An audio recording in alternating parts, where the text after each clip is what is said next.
Lámpara es a mis pies tu palabra y una luz para mi camino.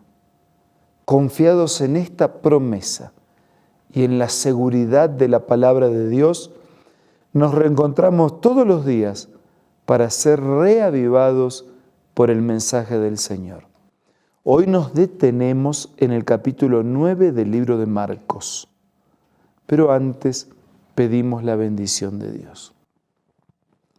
Padre nuestro que estás en los cielos, en esta hora queremos colocarnos en tus manos y pedirte que tu Espíritu nos guíe al meditar en tu palabra.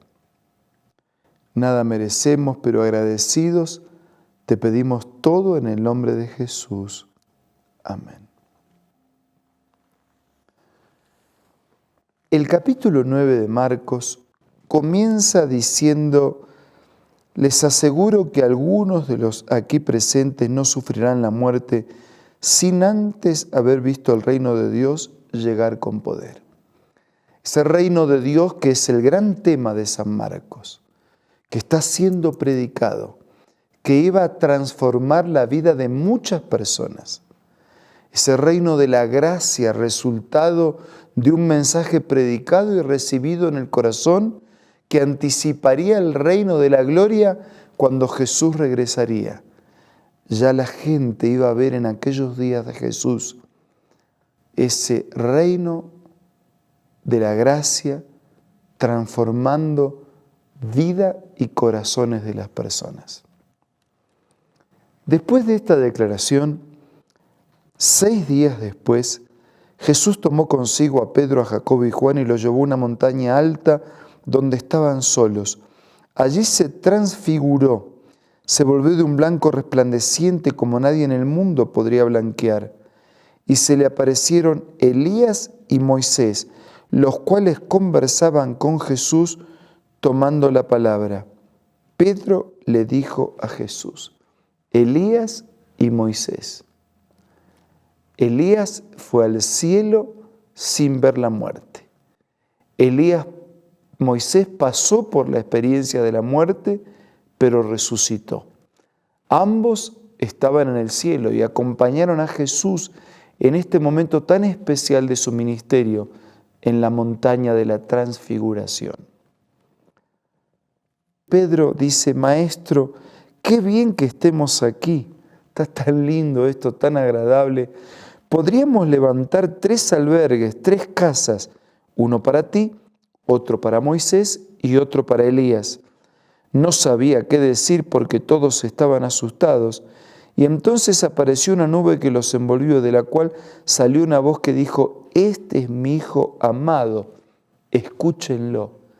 La misma voz que había dicho en el bautismo de Jesús: Este es mi Hijo amado, escuchen, yo me complazco en él. Ahora se repite la misma expresión. De repente, cuando miraron a su alrededor, ya no vieron a nadie más que a Jesús. Y mientras bajaban de la montaña, Jesús le ordenó que no contaran a nadie lo que habían visto hasta que el Hijo del Hombre se levantara de entre los muertos. Guardaron el secreto, pero discutían entre ellos qué significaría eso de levantarse de entre los muertos. ¿Por qué dicen los maestros de la ley que Elías tiene que venir primero? Sin duda Elías ha de venir primero para restaurar todas las cosas, respondió Jesús. Pero entonces, ¿cómo es que está escrito que el Hijo del Hombre tiene que sufrir mucho y ser rechazado? Pues bien les digo que Elías ya ha venido y le hicieron todo lo que quisieron tal como está escrito de él.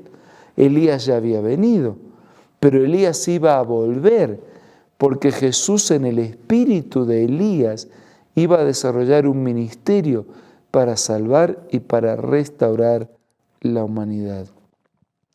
Y allí estaban acompañando de esta experiencia especial estos 3 apóstoles: Pedro, Jacobo y Juan. De paso, los 3 iban a pagar el precio del discipulado. Pedro iba a morir crucificado y murió crucificado cabeza abajo, le parecía mucha honra morir de la misma manera que el Señor. Juan, que es el que escribió el Evangelio de Juan, el que escribió las epístolas y el Apocalipsis, es el que desarrolló su ministerio más ampliamente que cualquier discípulo, murió también como un mártir. Y Santiago o Jacobo también murió como mártir, habiendo desarrollado el ministerio más pequeño, tan solo 13 años.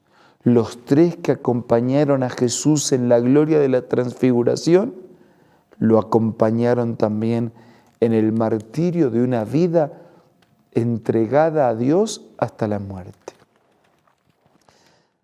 Desde el versículo 14 en adelante, dice que cuando llegaron a donde estaban los otros discípulos, vieron que a su alrededor había mucha gente y que los maestros de la ley discutían con ellos. Y tan pronto como la gente vio a Jesús, todos se sorprendieron y corrieron a saludarlo. ¿Qué están discutiendo?, preguntaron. Maestro, respondió un hombre de entre la multitud, te han traído a mi hijo. Está poseído por un espíritu que le ha quitado el habla.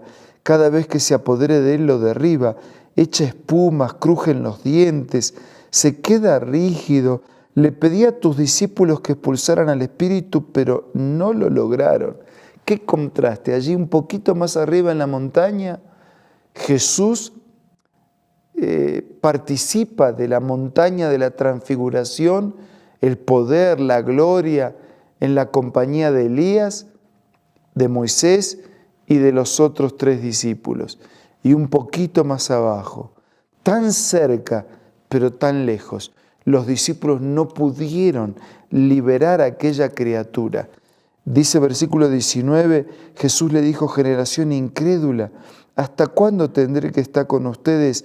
¿Hasta cuándo tendré que soportarlos? Tráiganme al muchacho.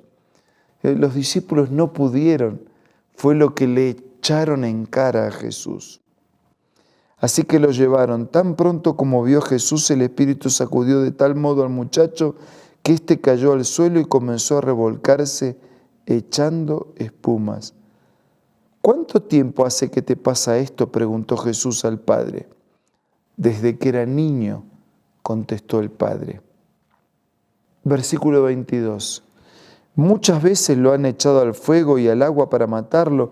Si puedes hacer algo, ten compasión de nosotros y ayúdanos. ¿Cómo que si puedo? Para el que cree, todo es posible.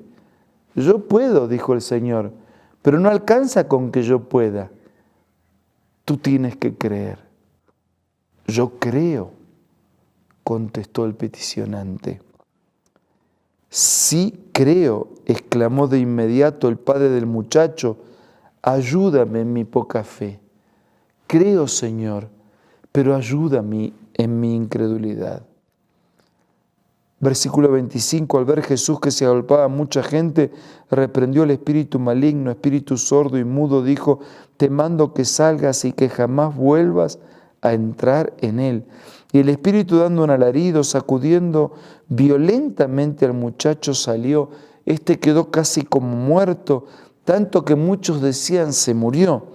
Pero Jesús lo tomó de la mano, lo levantó, el muchacho se puso de pie.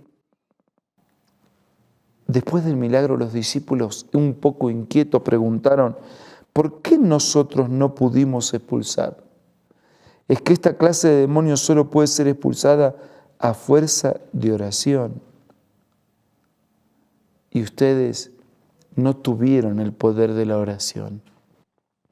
Después de esto dejaron el lugar y Jesús les instruía, el Hijo del Hombre va a ser entregado en manos de los hombres, lo matarán y a los 3 días de muerto resucitará.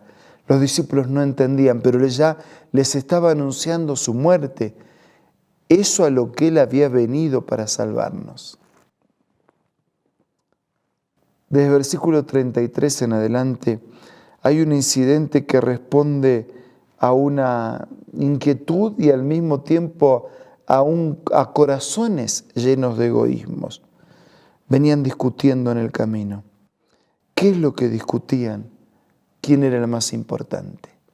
Jesús llamó a un niño, versículo 35, lo puso en medio, versículo 36, dijo, si alguno quiere ser el primero, que sea el último de todos y el servidor de todos. Versículo 37, el que recibe en mi nombre a uno de estos niños, me recibe a mí, el que me recibe a mí, no me recibe a mí, sino al que me envió. No hay por qué discutir con soberbia quién es el más importante. El niño, el más necesitado, el más inocente, el más confiante. Ese es el más importante. Versículo 38 en adelante, Jesús dice que el que no está de su parte está contra él. El versículo 42 en adelante, él advierte que si alguien hace pecar a uno de los pequeños, mejor le sería arrojarse a lo profundo del mar. Hacer pecar a un pequeño de Dios. Desviar del camino de Dios a un creyente. Mejor sería perdernos en el fondo del mar. Versículo 50 dice que la sal es buena, pero si deja de ser salada, ¿cómo le puede volver a dar sabor? Que no falte la sal entre ustedes para que puedan vivir unos con otros en paz. La sal no es lo más importante de la comida, pero es lo que le da gusto a la comida. Y si la sal falta, si la presencia del mensaje de Dios falta, la vida no tiene sentido, no tiene gusto, no tiene significado. Si estás necesitado de un milagro, de una sanidad, si estás necesitado de una liberación, de un perdón, si estás necesitado de una vida nueva, entonces te pido que creas. Y si no puedes creer totalmente, puedes orar, Señor, creo, pero ayuda en mi incredulidad. Y que esa respuesta, que esa petición de fe tenga respuesta de parte de Dios. Para que así sea, oremos ahora.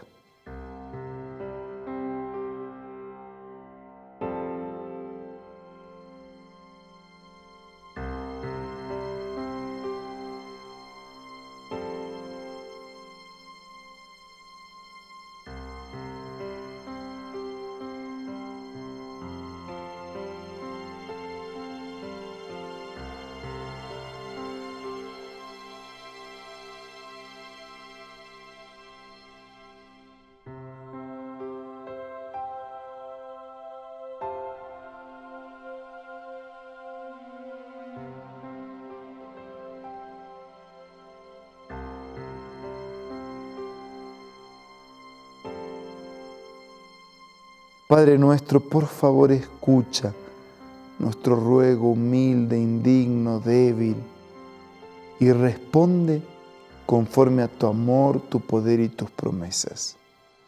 Nada merecemos, pero te ruego que asistas a todos nuestros amigos con tu gracia. Te lo pido y te lo agradezco en el nombre de Jesús. Amén. Muchas gracias por su compañía en este día. Nos reencontramos mañana para seguir siendo reavivados por la palabra del Señor.